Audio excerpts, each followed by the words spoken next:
What is going on, you guys? Welcome to the vlog. I'm actually driving back from Hudson, Florida. It's right above, hang on, it's kind of loud in here. That's a little bit better. Hopefully you guys can hear me. Anyways, Hudson is right above Tampa, Florida, basically. I think 45 minutes north, an hour north maybe. Basically, we just came back from our friend Victor's shop and we were installing a shifter on our friend Kevin's car, the Barton short throw that I took out of my car. We gave it to Kevin and now it's in his car. Now it feels way better in his car than it ever did in this car here, so I'm glad that he has it. You know, he deserves it rather than it just sitting in my car being a piece of crap that it is. But no, I don't know what it is. I feel like it has something to do with the 2018 transmission, I think, because it felt fine in his car. I was looking at all the bolts and everything bolts up the exact same way. It just doesn't feel good in my car compared to his. So I mean, the only way to probably find out is if I had another 18 to 20 S550 with a Barton Hybrid 3 just to see how that would feel with it transmounted, but who knows. I'm loving my Steeder shifter right now, and that's that. So anyways, we'll have a little story time today. Story time is gonna basically, I'm gonna go over the story of how I totaled my 2015 Mustang. So this happened on January 9th of 2016. Basically, it was about, the night started at around 10 o'clock a.m. Me and my friend, this was like right after we had just graduated high school and everything like that. It was about 10 o'clock, around that time we all started hanging out. And when we hang out, you know, back then what we would do, we would find an open road. We have this open road that we call the spot. It's basically one long strip, and then it just goes to a dead end cul-de-sac, and it's just all grass around it, so there's nobody to worry about. It's like probably a little bit less than a quarter mile length long. So you don't have to worry about anybody ever coming in, bothering us, anything like that, which worked out perfectly for us because then we could just do whatever we want. You know, we had our car lights and everything like that. It was like our own little mini car meet, except with all of our friends. So basically, at that time, I drank a lot of energy drinks too. My favorite energy drink was Red Bull. I would always have a Red Bull with me, for the most part. I love drinking Red Bull. That was probably my favorite drink at that time. And so, I had a Red Bull with me. I was drinking it. Finished the first can, you know, the small little cans. And you know, we're all hanging out and everything. And then, I ran out of Red Bull. So what do? There's a gas station right up the road from us, like maybe 30 seconds away. Hop in the car to go to the gas station. Everybody grabs a drink, whatever. I grab a big can of Red Bull and then, you know, another little can of Red Bull. Now, might I mind you, that's like all together probably close to like 500 milligrams of caffeine total. That'll be, you know, going into me. Ended up finishing the first can, small one again. Ends up finishing the second can. Now we're looking at around 11 o'clock, maybe 12 o'clock at night now. And after drinking all this Red Bull, I definitely had a caffeine overdose, no doubt about that. And so I had so much energy built up in me, so much energy. I just wanted to like, I don't know if anybody's had too much caffeine. You know, you get all jittery, you get all stuttery, and you know, you can't sit still. That's basically how it was, except times like 5. And so we have this long strip of road. What do? I decide I want to run down this road. I want to get all this energy out. I really want to run. So what I do? I ran down the road, all the way down, and I got so tired. And what I do? I ran all the way back. Ran all the way back down the road, there and back. And as soon as I got back, I was so nauseous. I felt terrible. I felt lightheaded. Felt like I was gonna throw up. And basically, that's what happened. I ended up going all the way somewhere into the grass field and throwing up everything that, you know, you get it. And so what we had at that time, we had stopped at Walmart before this and we had picked up cookies and we had it in the trunk. So after, you know, taking care of myself, had some cookies and whatnot, just have something in my stomach, you know. And then after this happened, you know, this is probably now going on to 12, 1 o'clock. Now we're getting to that point where it's getting kind of late. You know, everybody's like, Brandon, you know, you probably shouldn't be out anymore. You know, you're not feeling too good. I'm just like, it's fine. Like, I definitely had a caffeine overdose. No doubt about that. Didn't feel good. Probably shouldn't be hanging out anymore. Just go home, get some sleep. At these times, too, we would be staying up till 5, 6, 7 a.m. and then going to class at 8 a.m. or going to work at 8, 9 o'clock in the morning. So, really unhealthy, you know. You know what happens when you graduate. You want to live life a little bit. That's basically all it was. So, everybody's telling me, Brandon, you gotta go home, you know, dude, just go, leave. And I'm just like, no, like, let's hang out for a bit. We hung out for a little bit and everything like that. And, you know, everything. Finally, one of my friends like, all right, I'm leaving. I'll see you guys later. We're like, bye. You know, he ended up leaving. And so it just left a couple of us left, you know, 4 or 5 of us, I think. And then at that point, you know, 12 or so, maybe. Oh, I missed my exit. Sweet. Oh, I had 3 minutes to my time. But anyways, you know, everybody's telling me, okay, Brandon, you know, you should probably go home and get some sleeping. So at that point, I just want to make them happy. So what do? Hop in my car. As soon as I hop in my car, they're all looking at me. All right, they're all looking at me. They're like, he's not going home. And I was originally gonna go home, but I kind of wanted to prove their point. So I was like, yeah, since you said that, no, I'm not gonna go home. So what I do? I hopped in my car, my 2015 Mustang 50th Anniversary Edition. Holy cow, this is a bumpy bridge. Do you guys see this? Jeez, dude. Oh gosh, smooth land, thank you. So, I hop in my car, right? This was my 2015 50th Anniversary Mustang. You know, this was the third 2015 I had.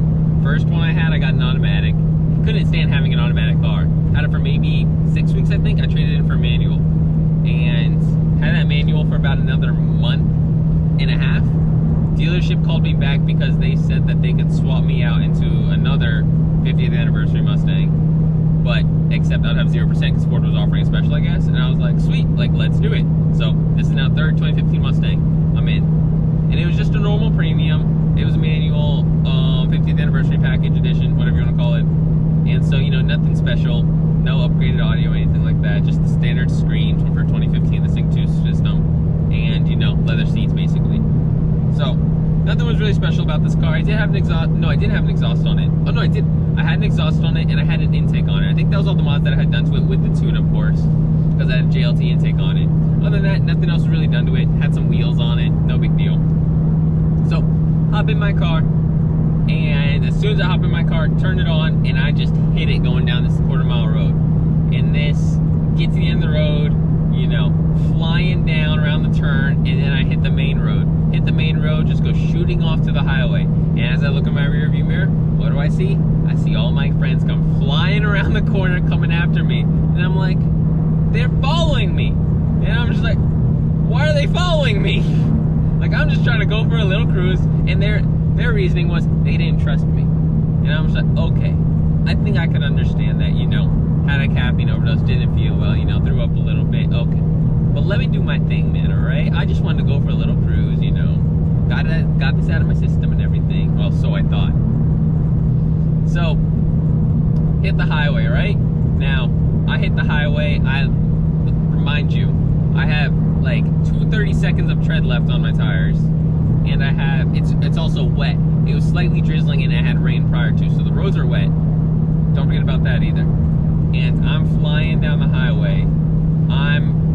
I'm hitting like 130, 140, 150. Now I know they can't keep up with me because, you know, cars that aren't like meant to go that speed are governed usually somewhere before 130 usually. And so, you know, they're trying to catch up, but I'm slowly passing them. And as I'm going down the highway, my girlfriend, she was right behind me. And so what I do? Naturally, you hit the gas more. So now I'm doing probably 130 going down. She's topped out at 130, so I'm slowly losing her. And as I come up, I haven't really been down this part of the highway either. I usually stick to one side. And so, come around the corner, over a bridge, and I see this exit. I was like, okay, I think my ride's over. I'm just gonna hop on the exit, you know, and just make a U-turn, go back home, no big deal. So what do? I switch lanes, go from left lane all the way to the right lane.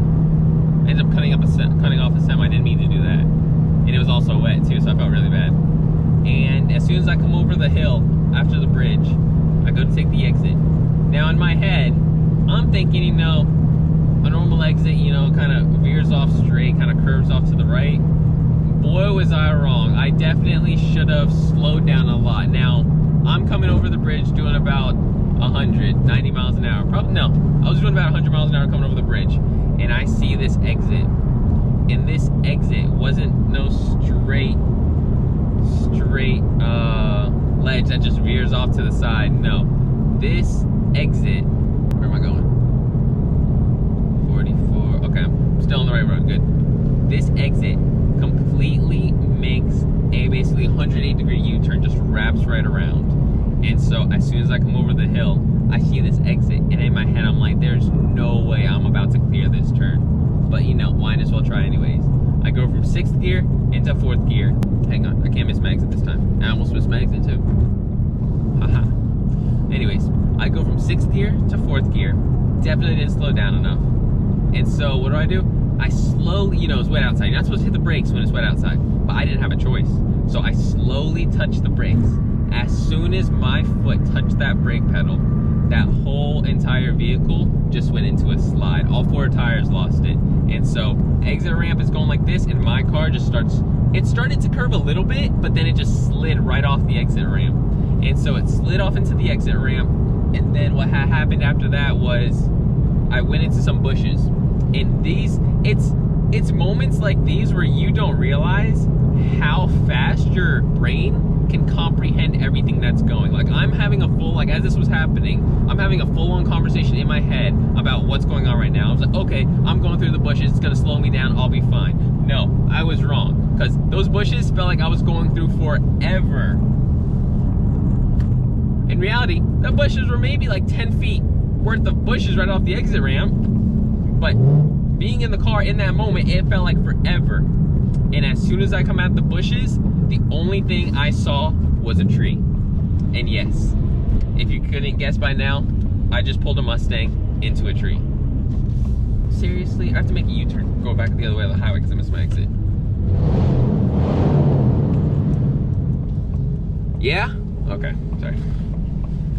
So yeah, basically went dead straight into the tree. The only thing I could think of at the time was that tree came up so fast, the only thing I thought in my head was tree.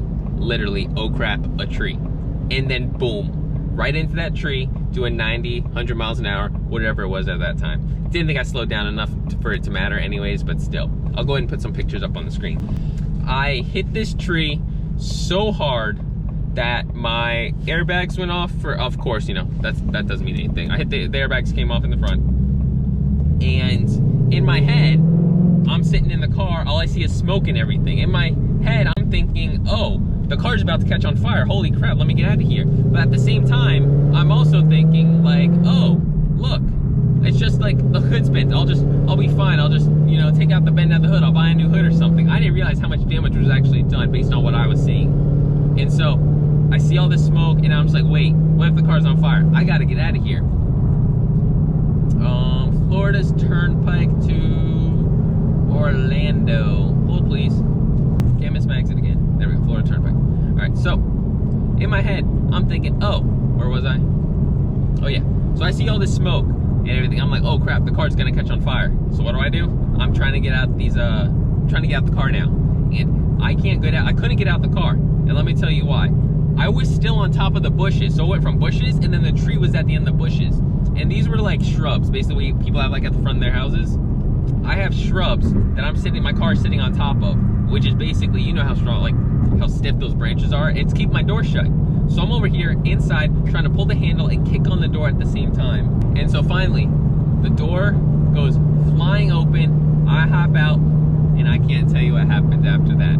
Because between the adrenaline rush, the trauma, the shock, just a blackout right there. So there's that short period of time where I had no idea what just happened. My friends, by the way, let me get to that part. Girlfriend at the time, I just cut someone. What are you doing? Why are you flying? There's nowhere to go. Yeah, now you're stuck behind me because I can't go anywhere. I don't know where you thought you were gonna go. Go ahead, switch lanes. Switch lanes, go for it. You're not switching lanes, you want me to switch lanes? Okay. Didn't even use your signal. Little Kia Stinger. Some nerve. Sorry, I'm kidding. But my friends, by the way, my girlfriend was behind me. She saw this whole thing happen. She was driving an Audi A4 at that time. And so she has all-wheel drive. She didn't have an issue to worry about. She took that corner like a champ at 100 miles an hour. got out of the car went into auto park and auto e-brake, whatever happens with it. Runs out the car. Apparently I ran across the street into oncoming traffic. Now, mind you, this is at like 1 o'clock in the morning. So, it's possible. But there was no traffic really, so I was fine. No big deal.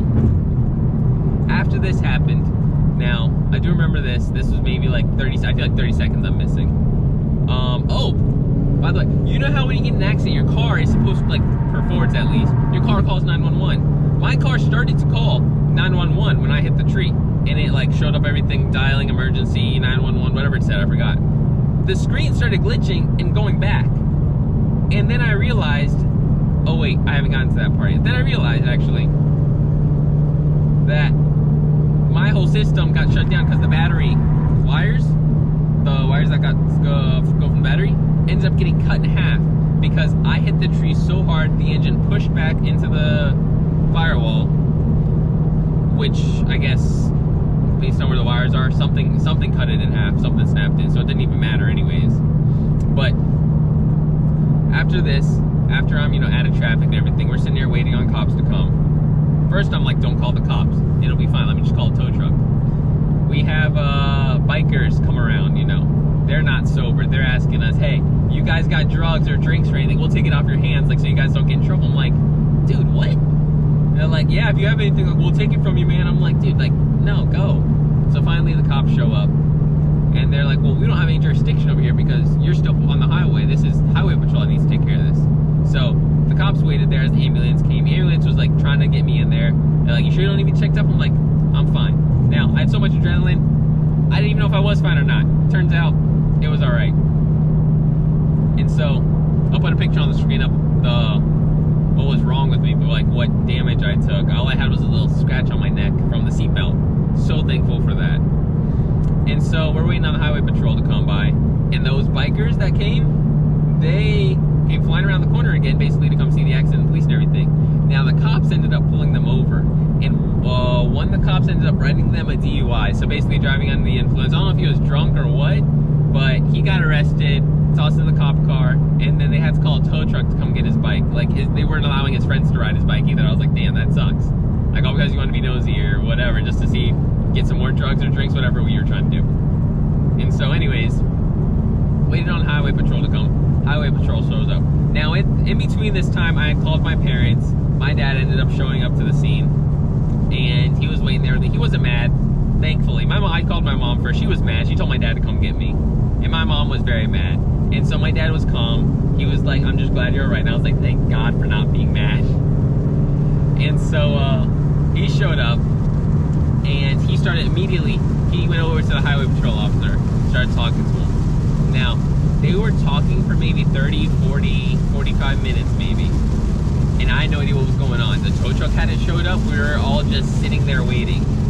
So I'm like, what the heck is going on? Then, you know, the patrol officer comes over to me, and he goes, your dad tells me that you're a good kid. And I'm like, yes, sir. And so he starts asking me questions. How fast were you going? You know, were you wearing your seatbelt? The normal question they asked you.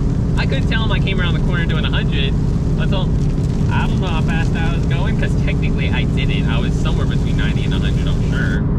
If you had to guesstimate how fast you were going, 70 maybe. He's like, so you're coming in a little bit too hot. And I was like, yeah, I didn't realize that was a user. Ended up being a super cool cop, highway patrol guy.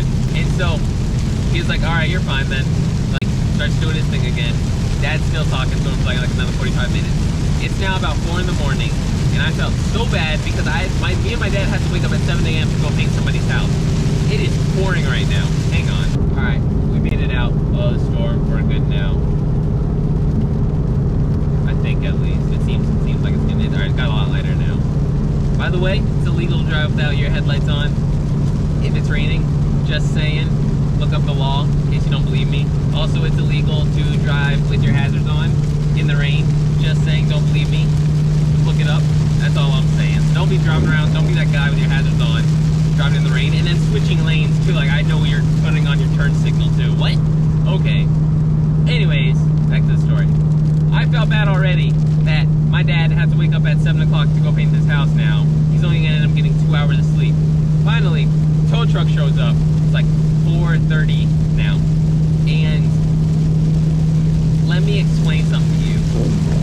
get my car on the tow truck, right? But the rear wheels were locked. And let me explain to you what happened, what we ended up finding out. Hit the tree dead center in the middle, as you guys saw from the pictures. It pushed the engine all the way back to, which pushed the transmission back. It broke the trans mount. It pushed into the drive shaft. And I don't know what happened after that, but it snapped the half shafts. So the axles completely were just done. And for some weird reason, the wheels were also locked up too. Weird reason, yeah. So the car wouldn't move, basically. He dragged my car up onto the tow truck, basically. And it was me and 3 of my buddies. We were pushing it because my steering wheel was also locked to the right. We had to push one side over as he lifted up because or else it would have just basically turned into the back of the bed there. So that's basically what ended up happening. And we got the car in the tow truck finally. I ended up walking away without a ticket. And I was only able to do that because my dad was talking to that cop so long. After the cop, you know, did his report and everything, did the whatever he had to do, he did write me a ticket. It was like $20, $30. He saw something. It was such a small amount. It was under $100. I know that. And it was just for like no, it wasn't even reckless driving. It was something that didn't put points on my license either. All I had to do was just go to the port and pay it. And he told me, he was like, listen, your dad told me how good of a kid you were, all right? And I'm over here looking at my dad like, oh, I'm in so much trouble right now. He was like, just pay more attention next time. Like, you're lucky to be alive. And I'm like, you know, I'm scared and everything's in there. Like, thank you, sir. And then, you know, he gets in his car, finishes his report, hop in my dad's truck after getting everything out of my car, and we're good. Now, there was a really sad thing about this story that I yet to mention. That night for dinner, we went to Kobe's. I had Kobe sitting on my front seat when I hit that tree. When I hit that tree, Kobe's went flying everywhere in the car. I'll put up a picture that you might be able to see some Kobe's on the dash and whatnot. And there was Kobe's on the dashboard in my shifter, leather boot here. In the seat, on the floor, smelled like Kobe's in the entire car. It was so sad. And what's even more sad now is to this day, I can't put Kobe's in my front seat while I'm driving to have that smell just because of how bad it reminds me of that night. And don't get me wrong, I love me some Kobe's, but still, it was just such a sad moment to see all those Kobe's left over go flying everywhere into my car. But besides that matter. Anyways, hop back into my dad's truck. Didn't say a word the whole ride home. He was extremely nice when we got back to the house. Just told me, you know, go get some sleep. You don't have to come painting with me tomorrow. And I was like, okay, that's fine. So next day, went to bed. Went to go check out the car. Car looked way worse during the day than it did when that night happened. And I was like, geez. Everybody was still calling my car the Batmobile because the fenders have come to a point. It just looked pretty cool, not gonna lie. Not saying that's totally your car, just to make it look like a Batmobile, but you get it. And so, after a couple weeks, the car went to the collision center. And just from looking at the exterior, they totaled the car. I mean, before they even got under the hood, underneath the car or anything. Totaled the car. They said already just, you know, appraising it from all around the vehicle, it's already costing around $20,000 in damage. And that's just looking at it. They're like, there's no doubt that it costs more once we go underneath the hood. And I'm just like, you got a point there. So there's no point. So they totaled out my car. I got into my accident at January 10th at 2 o'clock in the morning. I got a new car on January 30th, January 29th of that same month. So basically within 15, 20 days, I was able to find I found a 2015 Mustang Performance Pack, Recaro wheels, or not Recaro wheels, Recaro seats, and basically every option. What was it? I didn't notice that time. 2015 offered adaptive cruise control as well and auto sensing wipers. What had happened was I found it at a Chevy dealership. An old guy had purchased the car, built it with every option, said the car was too slow, traded it in for a Corvette Z06, which came in my luck because I picked up that car for the exact price that I was looking to spend on a new Mustang been more happier. That was probably the best thing ever. So, what I ended up doing then after that, kept this car, learned my lesson, called it a day. Now every time I take this exit, I kid you not, I am going that 25 miles an hour that sign says for me to do. No questions asked, hands down every single time. And so, you know, that's how I totaled my 2015 Mustang with 10,000 miles on it. I had 10,000 miles on just because how much driving I did. I had that car for, let me think, 5 months, and I totaled it, and I put 10,000 miles on it. That was crazy. Just to think about that, wow. The only thing I got to keep off the car was the exhaust. The exhaust was untouched. I couldn't have been more happier about that. Got the exhaust off, slapped on my last car, then put the quad tips on, everything like that. But so, that, guys, is how I totaled my 2015 Mustang and the story behind it. So, thank you guys so much for watching this video. Feel free to drop a comment down. If you have any suggestions, anything you guys want to see like that, just feel free to drop a comment down below what you want to see, what you want to hear, stuff like that. And I will be sure to see what I can do about that for you guys. Other than that, if you guys have any questions, comments, anything like that, just drop it in the comment box down below or shoot me a message on Instagram at Brandon Chin, whether here on the screen somewhere. Other than that, thank you guys. Feel free to like and subscribe, and I'll see you guys next time. Thank you.